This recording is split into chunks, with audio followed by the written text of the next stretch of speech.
Buenos días, hermanos. Como se ha mencionado, hoy llegamos al final de nuestra serie que hemos titulado En Contexto. Y vamos a terminar considerando seguramente uno de los versículos más conocidos y más citados del Nuevo Testamento, pero también es el versículo que quizás sea el campeón de los textos que están utilizados fuera de contexto. Y me refiero a un texto, Filipenses 4:13, que dice: todo lo puedo en Cristo que me fortalece. Lo conocéis, ¿verdad? Y seguramente que lo citáis de tanto en tanto. Bueno, si hacemos una búsqueda rápida por las redes, nos damos cuenta de la cantidad de productos que se pueden adquirir con este texto grabado. Hay llaveros, camisetas, pegatinas, postales, pulseras, bolsos, y otras baratijas cristianizadas con las palabras de este versículo que están estampadas, están bordadas o están grabadas en ellos. Y abundando también en ello, en la utilización de este texto, os voy a hablar de dos deportistas que no practican el mismo deporte, no tienen nada que ver el uno con el otro, salvo que los dos tienen 35 años y los dos han utilizado públicamente este texto, aunque con significaciones totalmente diferentes. Ahí veréis un par de fotos de estos dos deportistas. Uno es John Jones, no sé si lo conocéis. ¿Alguno conoce? No sabe quién es. Bueno, ahora os explicaré, os haré un breve resumen. Y otro es Tim Tebow, quizás menos conocido para nosotros, aunque en el año 2012, cuando estaba en el auge de su carrera deportiva, apareció varias veces en la revista Protestante Digital. Pues os hago una breve reseña de estos dos deportistas. John Jones se convirtió a los 23 años en el campeón más joven de la historia de la UFC y es actualmente el campeón mundial de los pesos pesados en artes marciales mixtas. Y sin lugar a dudas, para la mayoría, por no decir casi para todos, es el número uno de todos los tiempos de este deporte. Y en su carrera deportiva ha habido de todo, y si bien lo primero es reconocer sus méritos como luchador que se ganó en el deporte, su vida ha estado también marcada, ha estado salpicada por los escándalos. Problemas con el alcohol, con el consumo de cocaína, amenazas, incluso también hay un episodio de darse a la fuga después de haber atropellado a alguien con un automóvil. Bueno, para hacerlo breve, a causa de esos comportamientos en varias ocasiones fue sancionado perdiendo su título de campeón por 3 veces, aunque por su habilidad y también por su destreza en el deporte que practica está en el Salón de la Fama. El otro, que también veis aquí, Tim Tebow, fue un jugador de fútbol americano, hoy en día es comentarista de televisión. Y antes de llegar a la NFL, rompió todos los récords de las ligas universitarias. Premios y honores se le acumulan en su brillante palmarés. Incluso el prestigioso premio James Sullivan, que honra al mejor atleta amateur de cualquier disciplina que se practica en Estados Unidos. Este premio ya lo lograron, por ejemplo, Mark Speed, no sé si os suena. Medallista olímpico en natación, 7 medallas de oro, es el primero que lo consiguió, Michael Phelps, Michael Johnson y también Carl Lewis. Así que está condecorado, sus premios y honores se acumulan en ese palmarés. Y fue el quarterback de los Broncos Denver y en la Major League, ¿no? Y además de todos es un referente social y espiritual, y por eso lo menciono. Durante un tiempo, Tim Tebow se convirtió en la estrella mediática más seguida en los Estados Unidos. Nadie le superó. Y según las encuestas de televisión, Tim le nombraron en varias ocasiones el deportista más popular de Estados Unidos. Superaba incluso a la superestrella del baloncesto Kobe Bryant. Pero lo importante, y por eso quiero hablaros en esta introducción de él, es que este hijo de misioneros bautistas no solo era popular a causa del deporte, sino que es un referente por su ética en el trabajo, por su actitud en el campo y sobre todo por su fe en Dios, como cristiano evangélico. Así que siendo los dos buenos deportistas, son diametralmente distantes en cuanto a sus vidas y su testimonio. Por eso digo yo que lo único que tienen en común es la edad, y también lo que vamos a ver ahora en la siguiente foto, de alguna su relación con el texto que vamos a considerar en esta mañana. Si queréis poner la foto, si os fijáis, no está la anterior. No, más atrás. No, para atrás, esta. Si os fijáis, veréis que John Jones tiene tatuado en su dorso precisamente esta cita, Filipenses 4:13. Y Tim Tebow solía escribir textos también en la pintura que usaban muchos jugadores debajo de los ojos para protegerse de los reflejos del sol. Y uno de los más utilizados también por él fue Filipenses 4:13.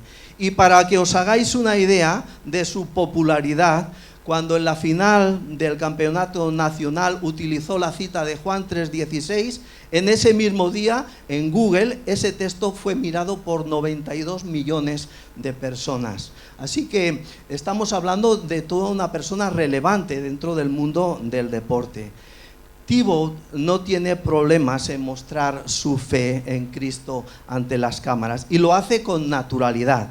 Y uno de esos gestos más comunes sobre el terreno de juego es doblar una rodilla, apoyarla sobre el suelo y orar brevemente antes de iniciar los partidos de fútbol. Y ahí estaba, en la foto lo podéis ver. Y este gesto de Tebow para orar sobre el campo se ha convertido en todo un fenómeno viral, que ha dado el nombre de una nueva palabra, Tebowing, que es el nombre conjugado como si fuera un verbo, aprovechando que la palabra bow significa inclinarse, reconocer la superioridad de alguien, en este caso reconocer la superioridad de Dios. Y para los curiosos, entrar en internet, en Google, y además hay páginas y blogs donde se recopila a miles y miles de personas que están en esta posición de rodilla en tierra. Cualquier lugar es perfecto para ello, desde el salón de casa, un quirófano, el Taj Mahal o también incluso hasta debajo del agua.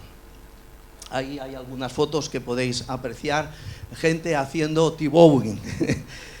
Bueno, además, habida cuenta de su reputación, Nike hizo una campaña en la cual mostraba a Tim Tebow rodilla en tierra con el texto de Filipenses 4:13 y la frase todos somos testigos. Todos somos testigos de esa realidad que vivía y de la cual daba testimonio Tim Tebow.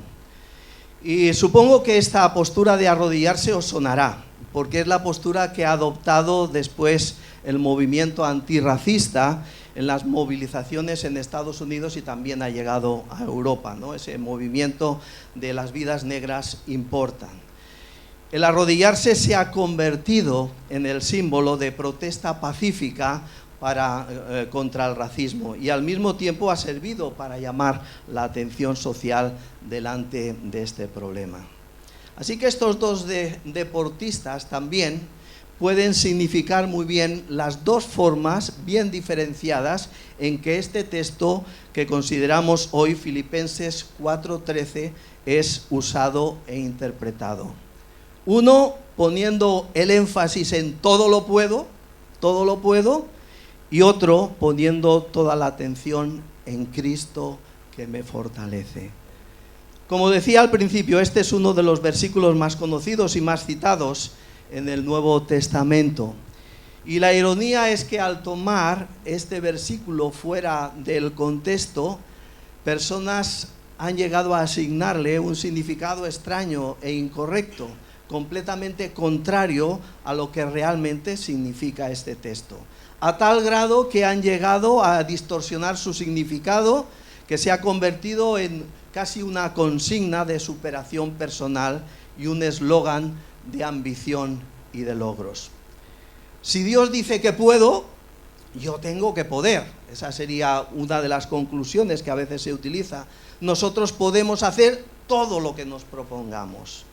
Para muchos también este versículo se ha convertido en una especie de lema para motivar a la prosperidad material. y la promoción personal y el logro del éxito, pero su verdadero significado no tiene nada que ver con todo esto. Y podemos hacernos entonces la pregunta: ¿puedo realmente hacer todas las cosas por medio de Cristo que me fortalece? ¿Puedo yo hacer todas las cosas por medio de Cristo que me fortalece? Esto es realmente lo que quería decirle el apóstol Pablo cuando dijo: todo lo puedo en Cristo que me fortalece. Pues fuera de contextos, Filipenses 4:13, todo lo puedo, pudiera ser tomado como una licencia para lograr cualquier cosa que queramos, como un cheque en blanco que promete cualquier deseo, desde ganar un combate de artes marciales, perder peso, hasta conseguir un nuevo trabajo. Y fuera de contexto puede ser tomado como una inspiración espiritual a algún deseo o alguna ambición personal. Pero en su contexto, Filipenses 4:13 es un versículo que habla acerca del contentamiento, no de sueños hechos realidad o de metas logradas. Nos habla acerca del contentamiento. Se trata el versículo de estar alegres, de estar satisfechos y fieles aún en situaciones duras en nuestra vida. Este versículo no trata de ganar el partido o de ganar el combate de artes marciales, sino que trata de la forma de responder cuando se pierde el combate o se pierde el partido de fútbol. No se trata de conseguir aquel nuevo puesto de trabajo, aquella casa nueva o aquel vestido nuevo. Este versículo trata de encontrar contentamiento y satisfacción en el trabajo que haces, en la casa que tienes y en la vestimenta que ya cuelga de tu armario. Así que no se trata de palabras mágicas para cambiar tus circunstancias, este versículo. Más bien se trata de confiar en el poder de Dios para estar contento en medio de las circunstancias que tú no puedes cambiar. Y vamos a leer entonces el contexto, vamos a leer de Filipenses 4:13 y considerar por un momento algunas cosas que se pueden desprender de este contexto. Vamos a leer en Filipenses capítulo 4, versículo 10 al 19. Y dice así la palabra de Dios: en gran manera me gocé en el Señor de que ya al fin habéis revivido vuestro cuidado de mí, de lo cual también estabais solícitos, pero os faltaba la oportunidad. No lo digo porque tenga escasez, pues he aprendido a contentarme cualquiera que sea mi situación. Sé vivir humildemente y sé tener abundancia. En todo y por todo estoy enseñado, así para estar saciado como para tener hambre, así para tener abundancia como para padecer necesidad. Y aquí viene nuestro texto: todo lo puedo en Cristo que me fortalece. Y continúa el apóstol: sin embargo, bien hicisteis en participar conmigo en mi tribulación. Y sabéis también vosotros, oh filipenses, que al principio de la predicación del Evangelio, cuando partí de Macedonia, ninguna iglesia participó conmigo en razón de dar y recibir, sino vosotros solos. Pues aún a Tesalónica me enviasteis una y otra vez para mis necesidades. No es que busque dádivas, sino que busco fruto que abunde en vuestra cuenta.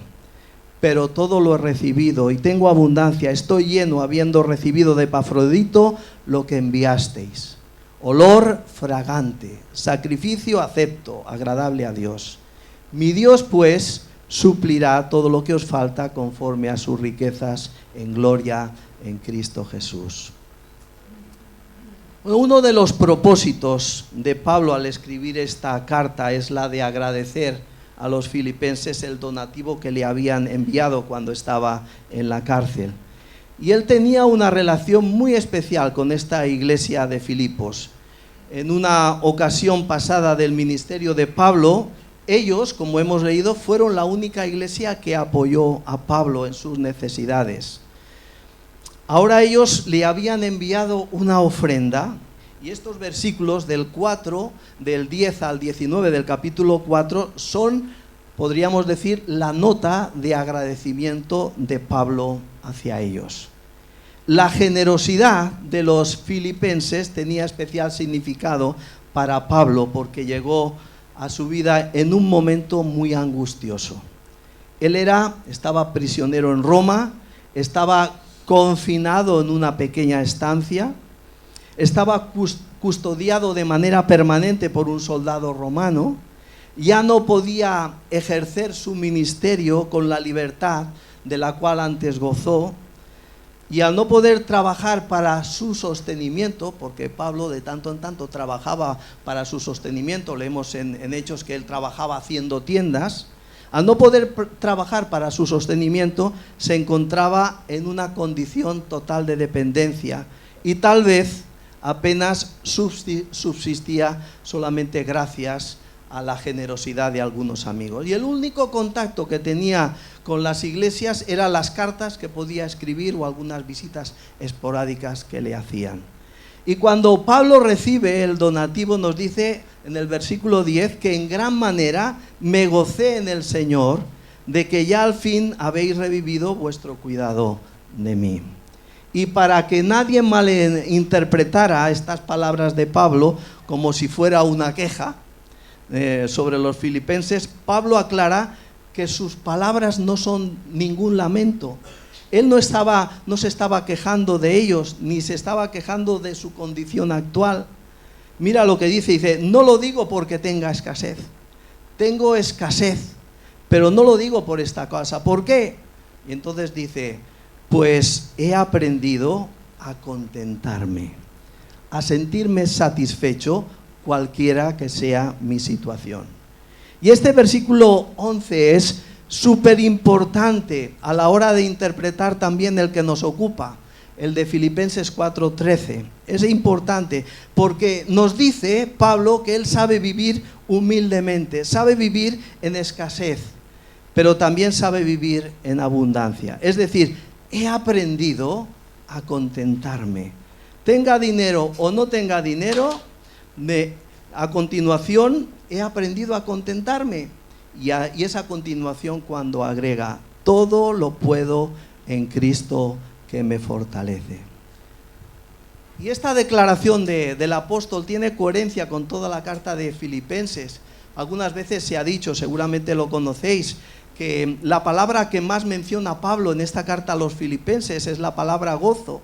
Y este texto entonces no está diciendo que tú tienes poder para sobrellevar todas las cosas, las circunstancias que padezcas. Este texto está diciendo sencillamente todo lo contrario, que tú no tienes el poder y que tú no tienes la capacidad para estar contento cualquiera que sea tu situación. Pero si estás en Cristo, puedes estar contento en cualquier circunstancia. Este texto nos está diciendo que Cristo es nuestra fortaleza porque Él es nuestro gozo, no el dinero o no ninguna otra circunstancia. ¿Qué pasa si estás enfermo? ¿Puedes usar este texto y aplicarlo a tu vida? Sin duda creo que sí, pero el texto no está diciendo que tú vas a sanar porque estás en Cristo. Te está diciendo que sanes o no sanes, puedes tener contentamiento en Cristo. El texto está diciendo que seas pobre o rico, tú puedes estar satisfecho en Cristo. El texto está diciendo que a pesar de tus circunstancias, tú puedes estar contento y gozoso porque Cristo es nuestra fortaleza. Así que este texto no es ningún amuleto de la suerte. Lo primero que podemos ver del pasaje es que no podemos estar contentos a menos que hayamos aprendido a estar contentos. Fijaros la frase, he aprendido del apóstol, he aprendido a contentarme. He aprendido a contentarme. Pues he aprendido. Debemos aprender de Cristo a estar contentos, satisfechos en medio de la abundancia y de la escasez, cualquiera que sea mi situación. Fijaros que generalmente pensamos en que debemos aprender a estar contentos en medio de la adversidad, de los problemas, pero al texto aquí nos dice Pablo que debemos aprender a estar contentos no solamente en la adversidad, sino también en la prosperidad, cuando las cosas nos van bien. El contentamiento es una virtud muy apreciada pero escasa, pero escasa. Es una virtud que solo surge cuando hay una relación estrecha y correcta con Dios. Y las personas persiguen muchas veces el estar satisfechas, el contentarse, el contentamiento, y buscan para estar satisfechas, ¿no? Pero insisten en buscar donde no es posible encontrar contentamiento. El dinero, las posesiones, la fama, las relaciones, el trabajo o la ausencia de cualquier dificultad. Y definido así, pues el contentamiento es inalcanzable. A diferencia del concepto que muchas veces hay en nuestra sociedad actual sobre el contentamiento, hay una sencilla definición escrita por un puritano del siglo XVII, Jeremiah Burroughs, que en su libro El contentamiento cristiano, dice una joya rara, él hace una definición del contentamiento y dice lo siguiente: el contentamiento cristiano es una dulce, tranquila e interna disposición de espíritu que se sujeta voluntariamente y se deleita en las disposiciones sabias de Dios y Padre en cada circunstancia. Y si cogéis vuestra Biblia, os daréis cuenta que la Biblia dice mucho acerca del contentamiento. Pablo, cuando escribe a Timoteo en su primera carta, en el capítulo 6, versículo 8, le dice: así que teniendo sustento y abrigo, estemos contentos con esto. Y una idea que repite también el escritor de Hebreos, dice: sean vuestras costumbres sin avaricias, contentos con lo que tenéis ahora. Incluso Pablo, en la experiencia de todas las pruebas que ha vivido, él al final dice, también en esa primera carta a Timoteo, capítulo 6, versículo 6, gran ganancia es la piedad acompañada de contentamiento. O sea que detrás de la expresión de agradecimiento de Pablo a los filipenses está la imagen de un hombre que está absolutamente contento a pesar de tan adversas circunstancias que había vivido y que estaba viviendo.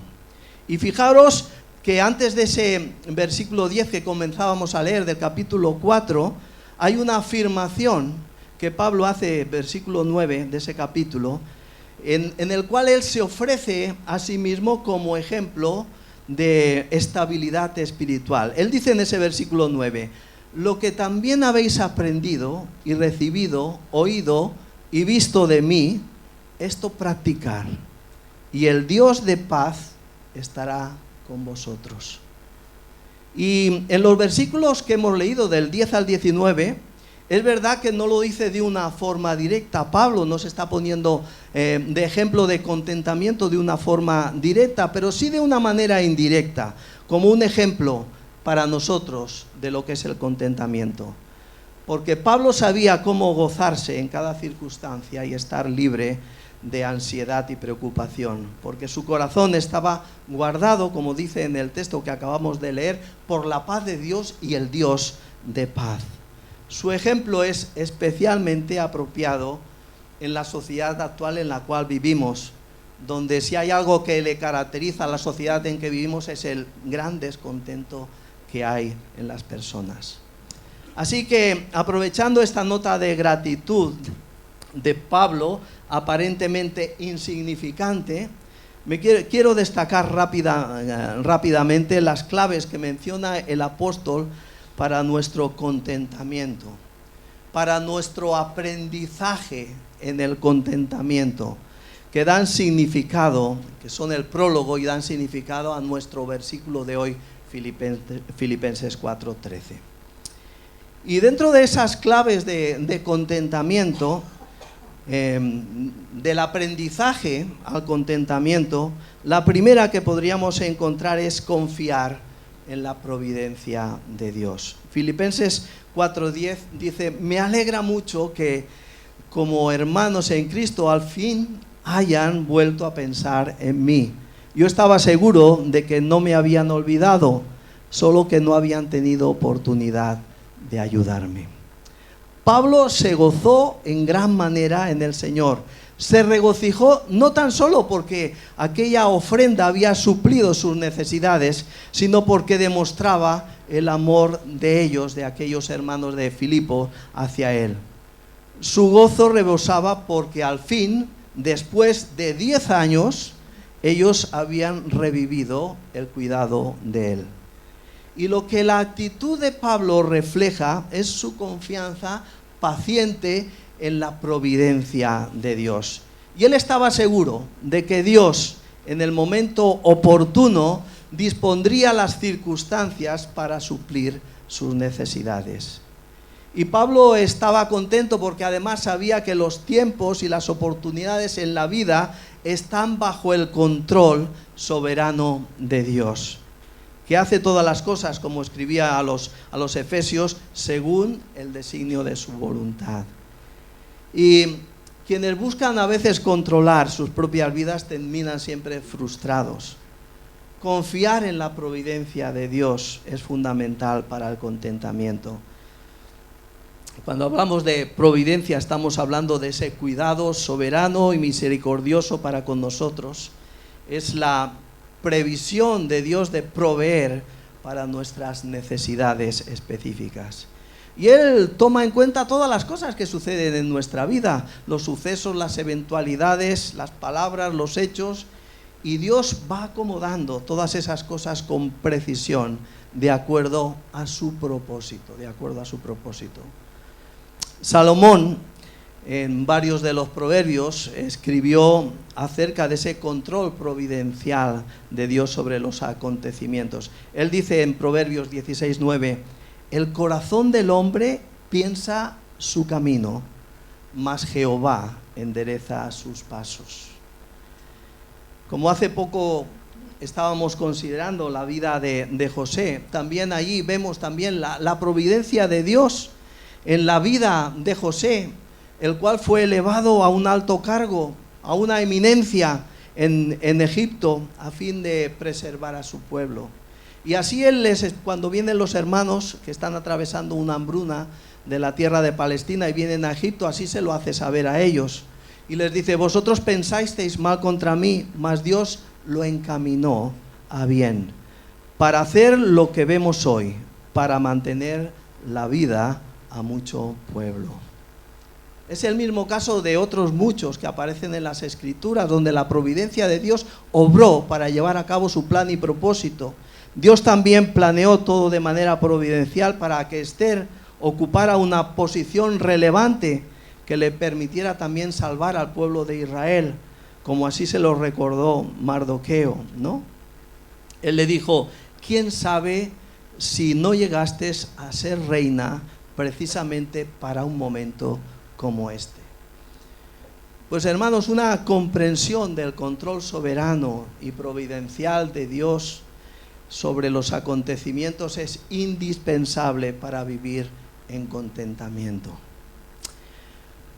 Otra clave de ese aprendizaje hacia el contentamiento es complacerse con poco. Dice el versículo 11, no lo digo porque tenga escasez, pues he aprendido a contentarme cualquiera que sea mi situación. Y aunque la situación de Pablo era extremadamente difícil, Pablo no estaba descontento. No importaba que fuera prisionero, que viviera en un recinto pequeño, que estuviera encadenado a un soldado romano, ni subsistiera con una escasa alimentación. Nada de eso afectó su contentamiento porque estaba satisfecho con lo poco que tenía. Su contentamiento no decrecía por causa de sus privaciones materiales. El verdadero contentamiento solo viene de Dios. Y Dios es el que faculta a los creyentes para estar satisfechos y tranquilos en medio o en cualquier dificultad que vivamos. Y la actitud de contentamiento de alguien como Pablo es incomprensible para la sociedad actual en que vivimos. Las personas no están contentas ni con mucho ni con poco. Bueno, de hecho, muchas veces los que más tienen son los que son más infelices y están más insatisfechos y descontentos. En el descontexto actual que vivimos ya casi ha desaparecido la distinción entre lo que son necesidades y deseos, porque en la práctica casi todo se ha convertido en una necesidad. Y día a día se nos van presentando necesidades en nuestra vida, ¿no? En esta sociedad consumista en la cual vivimos. Y la actitud de muchos hoy es como la de un hámster que está metido dentro de esa rueda, que empieza a rodar y rodar sin llegar a ninguna parte. Pues de la misma manera muchas personas persiguen con desesperación su satisfacción, su contentamiento, que siempre parece que está fuera de su alcance. Incluso podría decir que hay muchas iglesias que han empezado a edificar el ministerio en función de las necesidades percibidas de las personas. Y cuán diferente es lo que nos dice el apóstol Pablo, porque él sabía que el último fin del hombre no consiste en satisfacer sus necesidades, sino en glorificar a Dios y gozarse en Él para siempre. Por eso él estaba contento con todo lo que Dios en su gracia le concediera. Y es por eso que escribió a Timoteo, como leíamos antes, ¿no? Así que teniendo sustento y abrigo, estemos contentos con esto. Pablo permaneció contento porque a él le bastaba con muy poco. Otra clave de ese aprendizaje del contentamiento es no depender de las circunstancias. No depender de las circunstancias. Dice el versículo 12, sé vivir humildemente y sé tener abundancia. En todo y por todo estoy enseñado, así para estar saciado como para tener hambre, así para tener abundancia como para padecer necesidad. Y por 2 veces repite la misma expresión, sé vivir humildemente y sé tener abundancia. Él había sido enseñado por experiencia a vivir por encima de las circunstancias y a no permitir que estas circunstancias le afectaran a su contentamiento. Esa es una lección importante que debemos de aprender los creyentes, pues muchas veces son las circunstancias difíciles de la vida que muchas veces nos roban nuestro contentamiento o nuestra satisfacción en Cristo.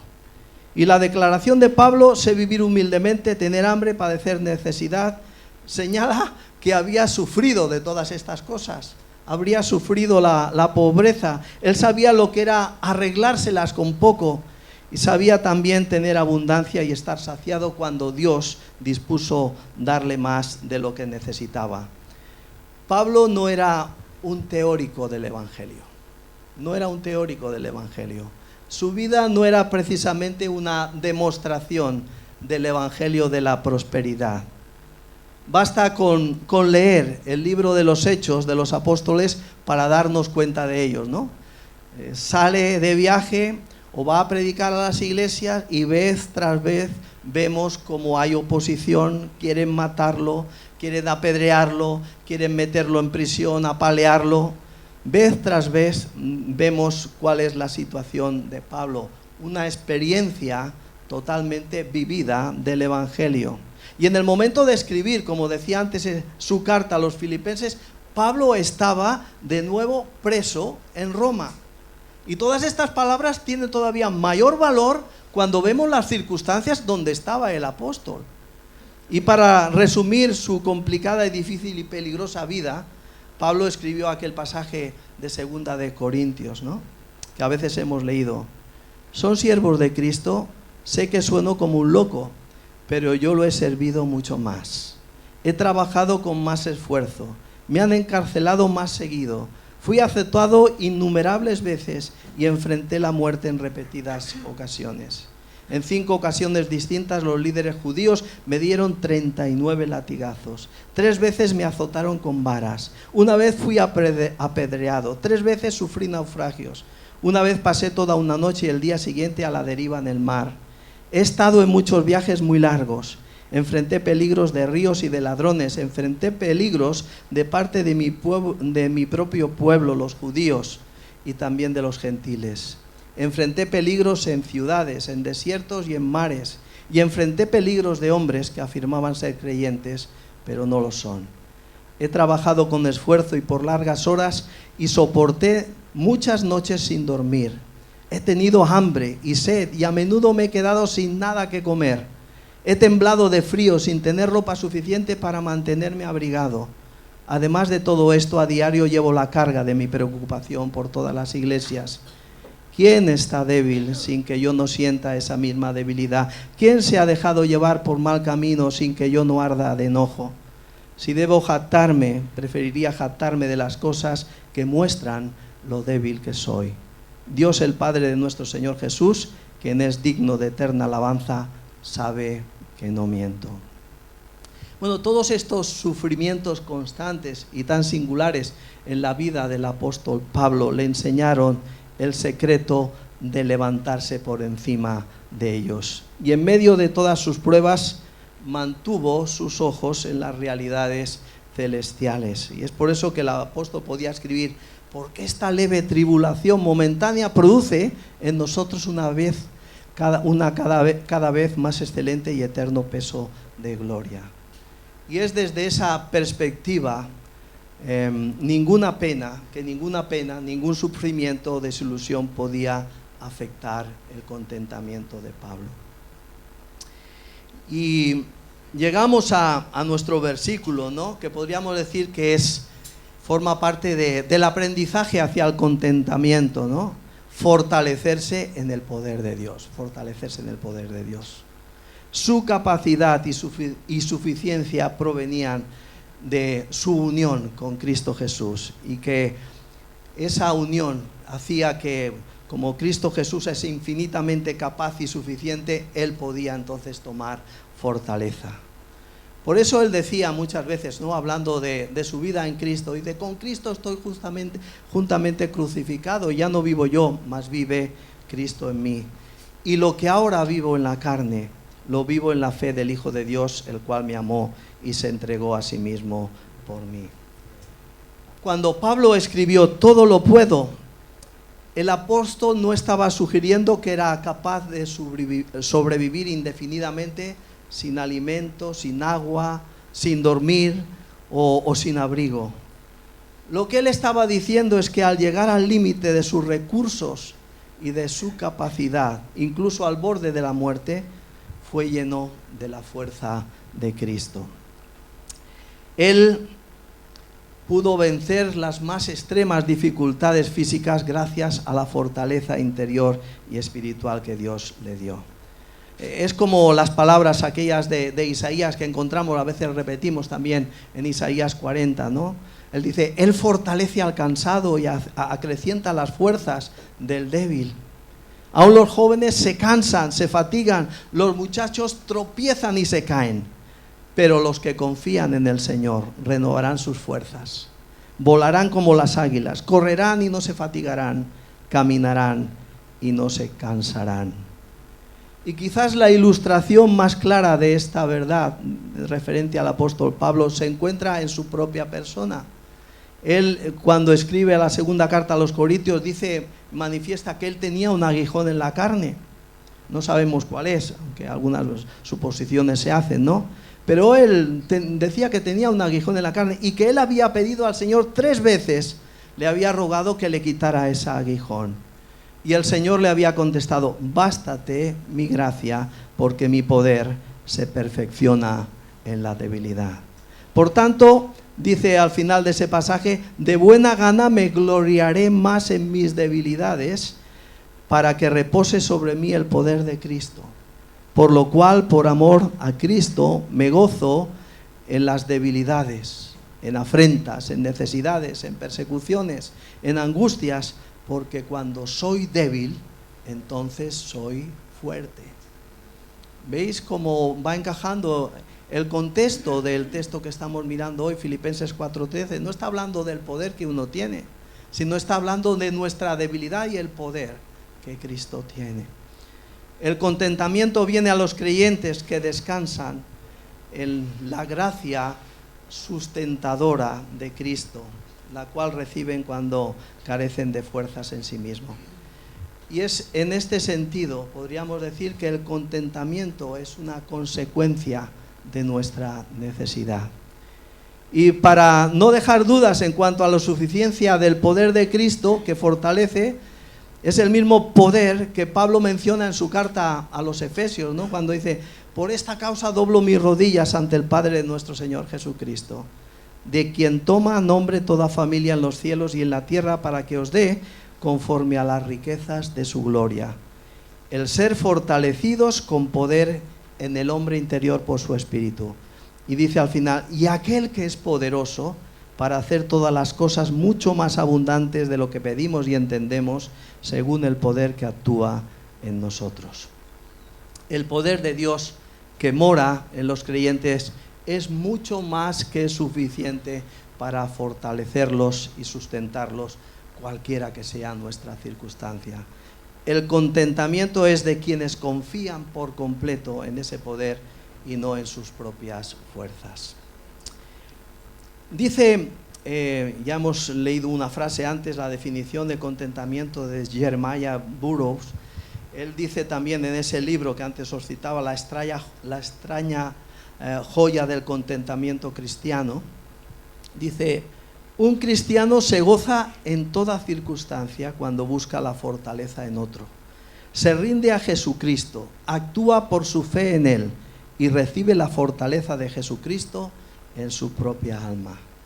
Gracias a la fortaleza que encuentra en Jesucristo puede soportar todas las disposiciones divinas. Hay fortaleza en Cristo, no solo para santificarnos y salvarnos, sino para sustentarnos en medio de cualquier aflicción o carga que llevemos, y Cristo espera que bajo todo peso actuemos por nuestra fe en Él, para tomar de Él virtud y fortaleza. Y es importante que notemos también que solo quienes viven en obediencia a la voluntad de Dios pueden contar con su poder que los fortalece. Martin Lloyd-Jones también compara el fluir de ese poder de Dios en la vida del creyente con la salud física.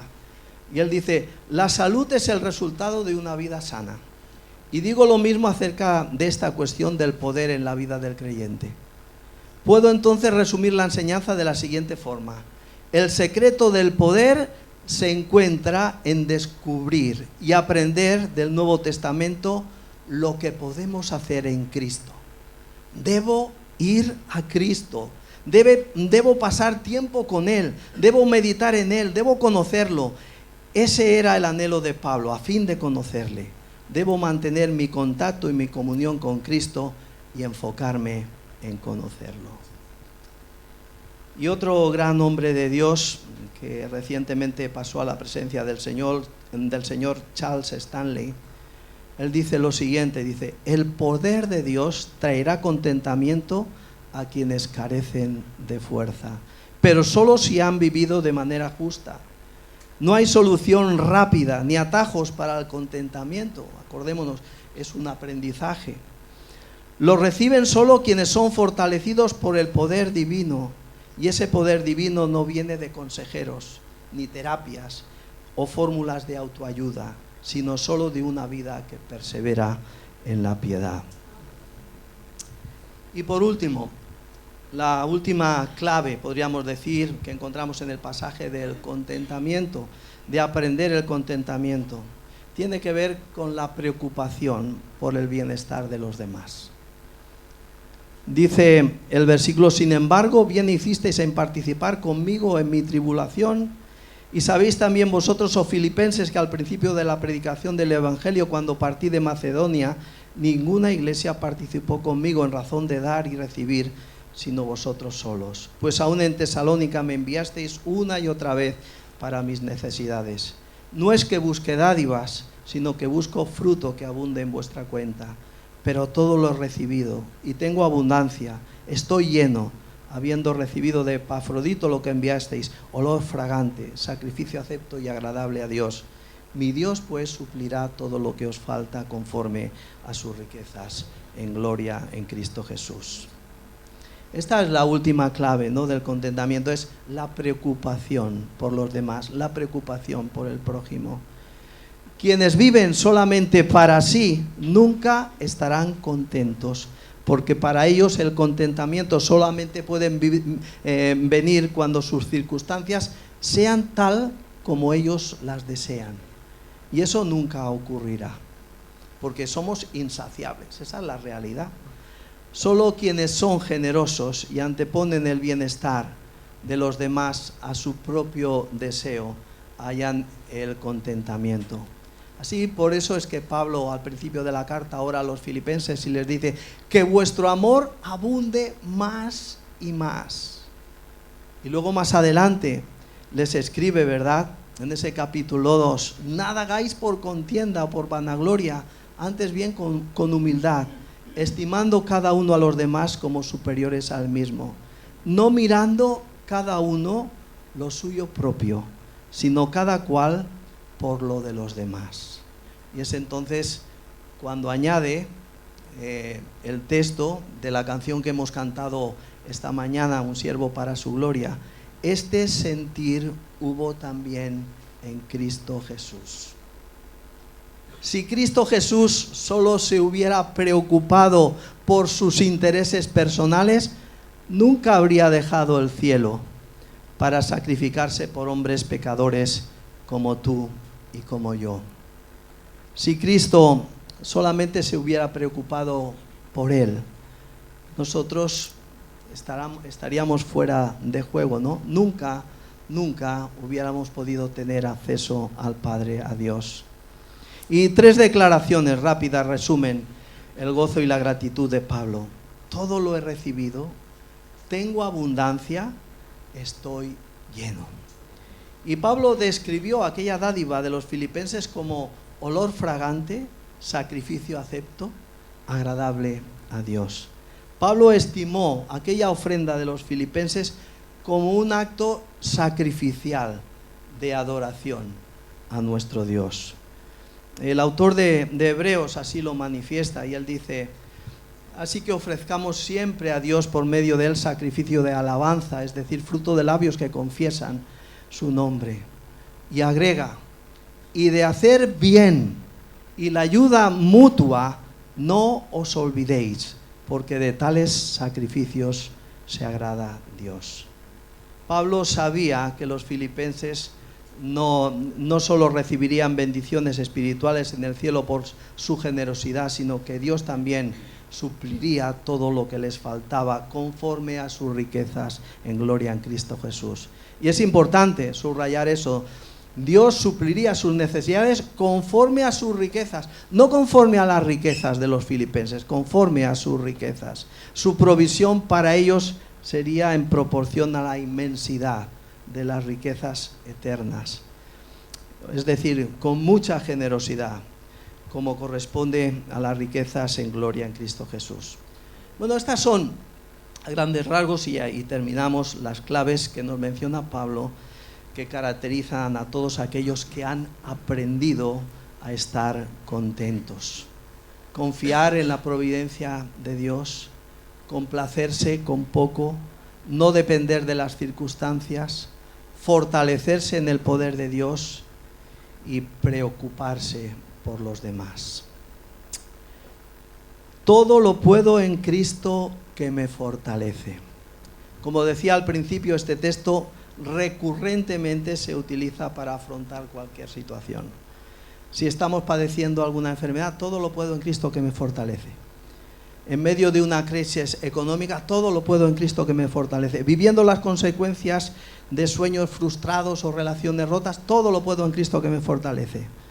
Angustiado por situaciones que nos causan dolor y generan desaliento y temor, todo lo puedo en Cristo que me fortalece. O si tenemos que enfrentar algún desafío, también lo utilizamos.